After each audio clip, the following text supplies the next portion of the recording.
Item number 20, 21 और 22।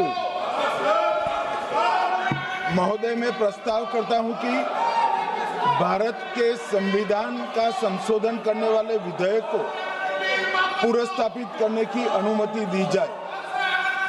महोदय, मैं प्रस्ताव करता हूं कि जम्मू कश्मीर पुनर्गठन अधिनियम 2019 का संशोधन करने वाले विधेयक को पुनर्स्थापित करने की अनुमति दी जाए।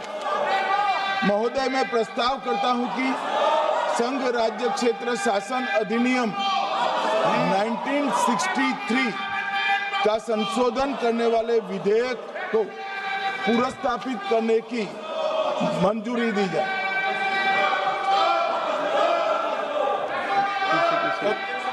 कर दिया। श्री असाउद्दीन ओवैसी जी। Sir, I stand to oppose the introduction of J&K Reorganization Amendment Bill 2025, Union Territories Amendment Bill 2025, and the Constitution 130 Amendment Bill 2025, sir. Sir, this violates principle of separation of powers, due process, undermines the right of the people to elect a government. Sir, it gives executive agencies a free run to become judge and jury executioner based on flimsy allegations, suspicions, sir. Sir, only when an offence is proved beyond reasonable doubt, then only you can leave the post and the membership. But here a mere accusation, allegation, the punishment of losing one ministerial post will follow. Sir, Parliament democracy's chief ministers and ministers can only be removed through true means. First, executive prime minister can recommend their removal if the second council of ministers lose confidence of the legislature.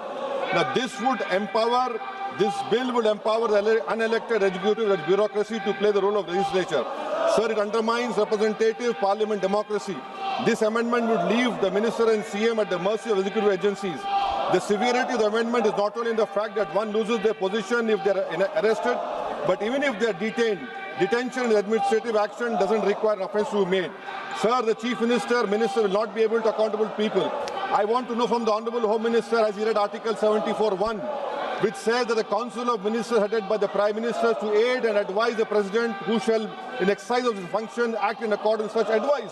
Now, this bill clearly violates 74(1). Sir, this is the 1933 Gestapo when Gestapo was found in Germany. This government is hell-bent on creating a police state. This will be a death knell and leash an elected government, sir. Indian Constitution is being amended to turn this country into a police state. BNS 152, the Home Minister promised in this House that sedition would not be used. Section 316, Section 9 of BNS, PMLA Section 4, all these can be used to destabilize an elected government, sir. That is why I oppose the introduction of all these three bills. This is nothing but creating a Gestapo to ensure that our democracy does not survive. And may I tell the Honourable Home Minister, despite his promise on BNS 152, 152 has been used against a senior journalist, Siddharth Vardhan, Assam also. That is why I oppose this introduction of three bills, sir. Thank you. Tiwari. Speaker, sir, I rise to oppose the introduction of these three bills under Rule 70(1) of the Rules of Procedure and Conduct of Business in the Lok Sabha. This bill is squarely destructive of the basic structure of the Constitution. अध्यक्ष महोदय, भारत का संविधान का जो मूलभूत ढांचा है वो ये कहता है कि कानून का राज होना चाहिए. There should be rule of law. और उस rule of law, कानून के राज की बुनियाद है कि आप बेगुनाह हैं जब तक आपका गुनाह साबित नहीं किया जाता.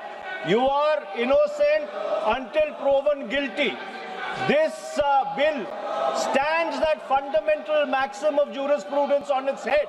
It makes an investigating officer the boss of the Prime Minister of India. The second ground on which I oppose this bill, it violates Article 21, the due process clause, FIR, arrest, charge sheet, and even framing of charge does not in any manner substantiate guilt. In fact, you plead not guilty only after charges are framed against you. This bill turns the fundamental jurisprudence of Article 21 on its head. Number 3, it distorts parliamentary democracy, which is again basic structure, by displacing will of the people through mere custody, bereft of judicial determination. अध्यक्ष जी, ये बहुत ही संवेदनशील विधेयक है. मेरे 2 बिंदु और हैं, मुझे कृपया. ओके. चौथा, on the fourth ground is it opens. Please माननीय सदस्य, आप नियम 72 के तहत विरोध कर रहे हैं. अध्यक्ष जी बिल्कुल. जब कभी बिल आपका सदन में आए, जब आप डिटेल में चर्चा करते हैं. अध्यक्ष जी, अभी नियम 72 के विरोध के बाद सारांश बोलने की परमिशन दिए.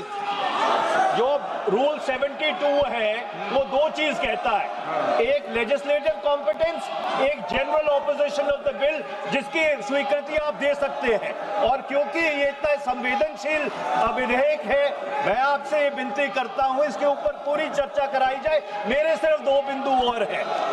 This bill, mister speaker sir, एक मिनट. हाँ, आपने कानूनन बात की, तो कानून ये भी है कि 72 उसके बाद भी अलाउ करता हूं, लेकिन संक्षिप्त में. बिल्कुल संक्षिप्त में अध्यक्ष जी. आपको डिटेल में चर्चा मेरे सिर्फ 2 बिंदु और हैं. This bill opens the door for political misuse by instrumentalities of the state whose arbitrary conduct has been repeatedly frowned upon by the Supreme Court.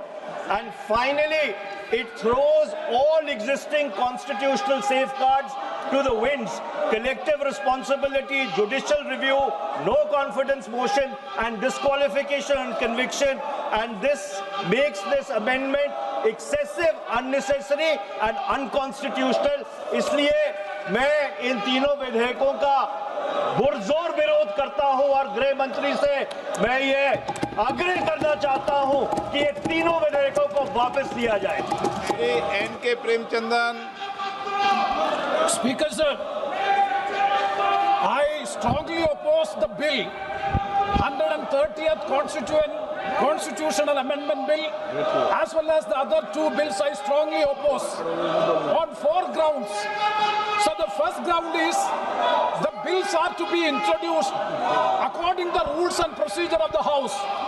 The bill is not circulated among the members. Yesterday after 1 o'clock we have received the copy of the bill, and I would like to know from the Honourable Minister, what is the undue haste and urgency in bringing such a constitutional amendment bill? What is the emergent need of having such a bill? That means the introduction of the bill itself is lacking bona fides.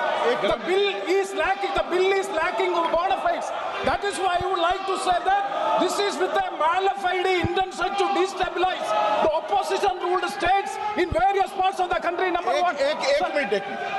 माननीय अध्यक्ष जी, प्रेमचंद्रन जी कह रहे हैं कि जल्दबाजी में लाया गया. इसका सवाल इसलिए नहीं उठता कि मैं इस बिल को संयुक्त समिति को सौंपने की दरखास्त करने वाला हूं. इस पर संयुक्त समिति जो राज्यसभा और लोकसभा पक्ष और विपक्ष सभी सांसदों की बनेगी, जो इस पर विचार करेगी और आपके सामने लेकर आएगी.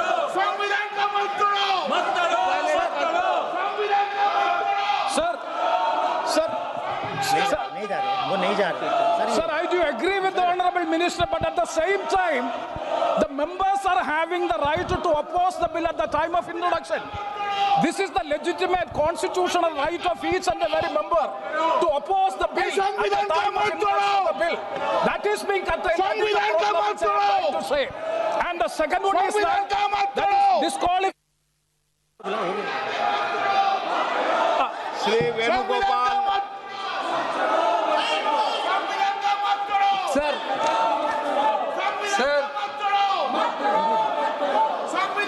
Sir, I rise to oppose the introduction of the Constitution Amendment Bill 25, the Government of Union Territory. Sir, this bill is to sabotage the federal system of this country. This bill is to sabotage the basic principle of the constitution of this country. Sir, BJP people are telling this bill is to bring morality in politics. Can I ask a question to the Honorable Home Minister? When he was the Home Minister of Gujarat, he had been arrested, sir. Whether he took the morality of that point of time, ये विषय नहीं है माननीय सदस्य। morality of that point of time. गृह मंत्री जी, अब मुझे सुनो जरा, मुझे सुनो गृह मंत्री जी, मुझे सुनो ना, पहले बैठ जाओ। प्लीज। हाँ, गृह मंत्री जी। माननीय अध्यक्ष जी, मैं रिकॉर्ड क्लियर करना चाहता हूं। मुझ पर झूठे आरोप लगाए तब अरेस्ट होने के पहले मैंने नैतिकता के मूल्यों का हवाला देकर इस्तीफा भी दिया और जब तक मैं कोर्ट से निर्देश नहीं हुआ कोई संविधान पद मैंने स्वीकार नहीं किया। ये क्या सिखाते हैं नैतिकता में? मैं तो इस्तीफा देकर गया था और मैं तो चाहता हूं कि ये नैतिकता के मूल्य बढ़े। हम ऐसे निर्लज्ज नहीं हो सकते कि हम पर आरोप लगे और हम संवैधानिक पद पर रहें। अरेस्ट के पहले मैंने इस्तीफा दिया है। माननीय सदस्य, आप बिल पर बोलिए। आप 72 के नियम के तहत बोलिए। Sir, this name से आपका डायरेक्शन है। 19 आप 72 नियम के तहत बोलिए। सर माइक नहीं है सर। नियम के तहत बोला आप 72। सर दिस आपका डायरेक्शन है 19A 19B। हाँ है। Chapter on call भी है। हाँ। Very clearly telling at least 1 week notice is needed for introduction of bill. Sir, I am telling that this bill is to target the opposition ruling government. This bill is to threaten the people like Nitish Kumar and Chandrababu Naidu. This bill is to blackmail everybody. Sir, out of sir, my point one. आप माननीय सदस्य, आप 9 चलिए। धर्मेंद्र प्रधान जी बोलना चाहते हैं? प्रधान नहीं यादव। आपके मेंबरों को बिठाओ।